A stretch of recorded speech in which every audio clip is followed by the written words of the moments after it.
Kapag may taong nakararanas, halimbawa, na mga symptoms ng heart attack, ano ang dapat gawin sa loob ng unang ilang minuto? At ano naman ang mga hindi dapat gawin? Doc Albert, thank you po. So, ang unang gagawin niya is ihinto lahat ng ginagawa niya, magpahinga at tumawag ng tulong. Habang tumatawag ka ng tulong, kung marunong ka ng 911 or ano, pwede yon. Pero kung wala, ibang tao ang kailangan tawagan mo, tapos buksan yung pinto, huwag isasara yung pinto para madali kang makita at matulungan. Tapos habang inaantay mo yung tulong na papunta sa ospital, pwede kang manguya ng, ito, importante ito sa mga taong alam na nilang may sakit sila sa puso, no? Pwede kang umuya ng isang tableta na yung malaking aspirin na para sa lagnat, umuyain mo yon. O di kaya, ang kapalit nun, yung tawag nila, common name nila, clopidogrel. Pareho silang pampalabnaw ng dugo. So, clopidogrel, 4 na tabletas nun. Yun ay lunukin mo yung 4 na tabletas. So, within 15 minutes, may effect na yon. Yung aspirin naman, yung para sa lagnat na malaki. Hindi children's aspilet. Yung children's aspirin or aspilet maliliit, siguro mga 6 na tabletas yun, maliliit. Pero yung malaki na para sa lagnat, isang tableta nguyain habang inaantay or nasa daan kayo papuntang ospital. May maitutulong din yon. Okay. Yung aspilet, Yes, Doc. children's aspilet, 4. Okay. Kung yung kung yung pang adult, pang alagnat, isa lang po ngunguyain. Okay. Yung Now, malaki yun 325 milligrams yun. how many Yung minutes? 80 Ayan. milligrams lang yan Okay. So you're going to take that, take note of that, yung mga may sakit sa puso, lalong-lalo na kung mayroon kayong attack, habang humihingi ng tulong, ngumuya daw po kayo niyan. Basta Thank you for wala that. kayong allergy sa aspirin, ha? Kailangan Pag walang- alam nyo, wala kayong Okay. allergy sa aspirin. So kung kung may allergy po sa aspirin, pwede bang iba pang paracetamol para po sa lagnat? Doc Albert. Hindi. Kasi yung sinabi ko lang para sa lagnat kasi siya lang yung minsan-minsan ginagamit natin para sa lagnat pero anti-thrombotic siya, pampalabnaw. Ang kapalit nun Okay. na pwede, yung clopidogrel. Siguro yung mga umiinom na ng clopidogrel, yung mga binibigyan namin pag na-stroke ka na o na-heart attack ka na dati, kung sakali mang maulit yung heart attack mo, kasi pwedeng maulit. Ibang ugat naman ang nagbara, kaya uulit. So, meron na silang stock sa bahay na clopidogrel. 4 nun, iinumin nila. Okay. Mhm. Yan, Miss Okay, Jackie, napakahalaga nitong binabanggit ni Doc. Miss Jackie, sige, tuloy natin. Okay. Yes po. Pwede po malaman kung bakit napakahalaga yung tinatawag na golden hour, no? Pagdating po sa heart attack, yung paggamot po sa heart attack. Paano naman po ito na aapektuhan yung tsansang mabuhay po at makarecover po ang isang pasyente? Dr. Albert? Naumpisa natin gamitin yung golden hour kasi naaral nila na during that period na pwede mong gawan ng angioplasty, yung primary angioplasty na pag inaatake yung puso, na nakuha nila yung mga bara-bara na yan, lalagyan nila ng balloon para pati yung daloy ng dugo at lagyan ng stent, tuloy-tuloy yung daloy ng dugo, hindi malaki ang damage ng muscle. So pwedeng hindi ka mamamatay. Ganun. Pag matagal na ang bara, medyo may hirapan silang i-restore ang blood flow kasi matigas na yung bara. So, kailangan yung period na yon na pwedeng Okay. mabigyan ng lunas kaagad. Kaya nag-umpisa yung tawag nilang golden hour. golden hour, pag sinabing golden hour, may bilang ba yun, Doc, na isa? Sa loob ng 30 minutes, kailangan makarating ka doon sa doktor para ma-address. Sa loob ng 30 minutes, Kaya- Doc, o 1 hour? Yun, 30 minutes to 1 hour in a hospital that has the facilities to do angioplasty. Hindi naman lahat ng hospital may ganon. So, kailangan ikaw na may alam na may sakit sa puso, na-identify mo na kung sakali mang nagsuspect ka, ina-atake ka, doon ka pupunta sa malaking hospital na may facility. Alam na rin ng mga doktor doon kung anong gagawin sa'yo. Okay. Doc, tanong ko lang ito, Miss Jackie. Pumasok lang kasi yung tungkol doon sa angioplasty instead. Kung ikaw naman, alam mo, gusto mo maging healthy yung puso mo, pwede mo bang sabihin sa doktor, tingnan nyo na po ako sa age na ganito, baka may mga bara-bara na yung puso ko para hindi na ako umabot doon sa stroke o kaya heart attack, i-angioplasty nyo na po ako. Pwede bang i-request namin yan doon sa doktor na katulad nyo? I-angioplasty nyo na ako, baka mamaya may bara na ako. Halimbawa, sa TODI Echo, may bara ako. I will request, Dr. Atilano, i-angioplasty nyo po ako, Doc, kasi ayokong mauwi doon sa isang heart attack. Are you going to do that, Doc Albert? Are you Yan going ang to... bagong...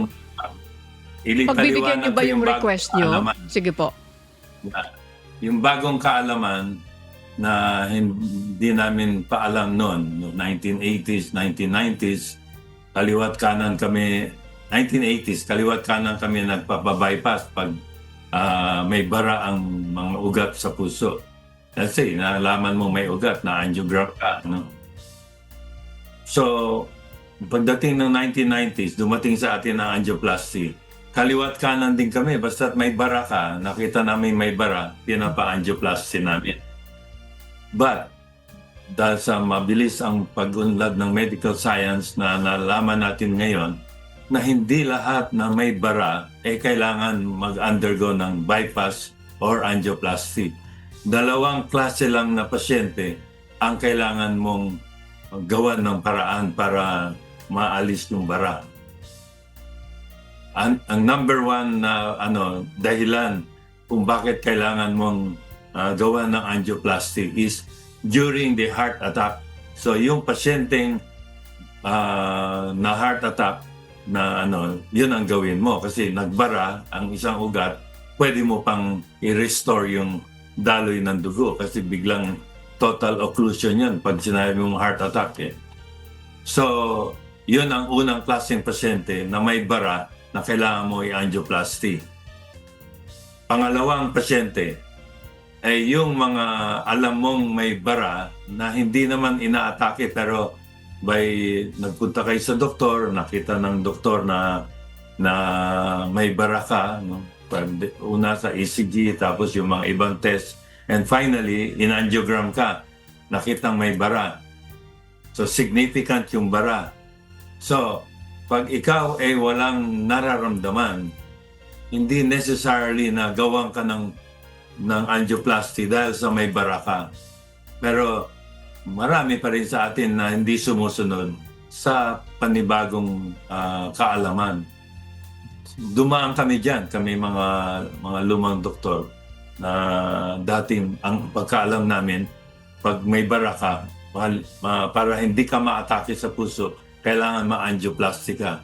Nagbago na yun ngayon. Hindi na pwedeng gamitin yung salita, ay, may bara ka, kailangan ma-angioplasty ka kasi kung hindi, ma-atake ka. Hindi na totoo yun. Okay. Thank you for that, Miss Jackie. That's very clear. Maraming salamat. Hindi pala lahat na yan. Thank you, Doc. Magandang hapon muli sa lahat ng ating... Yes, Doc. Baka ma-misquote ako ng mga kapwa kong doktor. Pag ikaw ay may bara at may nararamdaman, so sabi ko, hindi naman kailangan so gagamutin kita. Pero hindi ka gumagaling, no? Maligo ka lang, medyo sumisikip na yung dibdib mo kasi dahil sa bara. Hindi naman heart attack yun, pero dahil sa bara, may nararamdaman ka. Pag ginagamot kita at hindi ka gumagaling, doon kailangan ma-angioplasty. So, nabanggit ko yung dalawang dahilan. Una is, ma-angioplasty ka dahil sa inaatake ka. Pangalawa, ma-angioplasty ka dahil sa may nararamdaman ka dahil sa barado ang puso, ang ugat mo, pero ginagamot ka, hindi ka gumagaling, kailangan ma-angioplasty ka. Okay. Beyond Very that, clear. Beyond that, kailangan liwanagin natin sa mga ating Pilipinong madla na huwag na yung daming ginagawang angioplasty na sa mga taong nakitang may bara, wala namang nararamdaman pero angioplasty pa rin. Bakit pumapayag yung pasyente? Kasi ang salita nila, pag hindi natin ginawa yan, maaatake ka sa puso.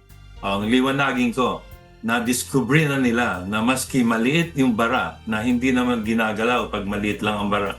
Walang nararamdaman ng pasyente. Kaya niyang mag-sports. Ang ECG niya normal. Pero may bara siyang maliit. Pwede pa rin siyang maatake. Kaya yan ang nililiwanag natin na hindi porket wala kang nararamdaman dahil sa maliit lang yung bara, in-angiogram ka, nakita halos walang bara, konti lang. Ibig sabihin nun, walang gagawin sa'yo. Pwede ka pa rin maatake kasi ang heart attack, ang bagong kaalaman natin, ang heart attack is pumutok yung bara na maliit, tapos bigla na lang, dahil sa pumutok siya, bigla na lang mag-complete bara ang ugat. So pag nagkompleto ang bara ng ugat, hindi makadaloy ang dugo, ang tawag doon heart attack. So pwede pa rin pala ma-heart attack yung mga maliliit lang ang bara. Pag in-angiogram ka ng mga doktor, pag maliit ang bara, wala namang gagawin sa'yo. Gagamutin ka lang. No? Yan. Thank you for that, Miss Jackie. Nakakatuwa na magpaliwanag itong si Doc Albert. Now, ano yung mga karaniwang maling paniniwala? Ayan, Miss Jackie. Maling paniniwala tungkol sa heart attack na nais ninyong itama po, Doc Albert. Yun, ang nasabi ko na, yun ang malaking na pagbabago sa kaalaman natin tungkol sa mga bara-bara na pwedeng ma-heart attack, ganun. So, yes. Thank you for that. Hindi na kailangan sabihin natin sa mga kapwa natin basta't wala kang nararamdaman at maski nakita nilang may bara ka na wala kang nararamdaman, gamutin ka muna. Hindi yung kagad-agad na angioplasty. Pag hindi ka hindi na may mga indication na nagpo-progress siya, saka lang siguro gagawin yung sa takot ng tao, maski halos pa ang kanyang may bara siya pero wala siyang nararamdaman, kagad-agad na papa-angioplasty. Ang dami namin pasyenteng mga mayayaman na takot mamatay na gano'n. So, kailangan ma-angioplasty sila.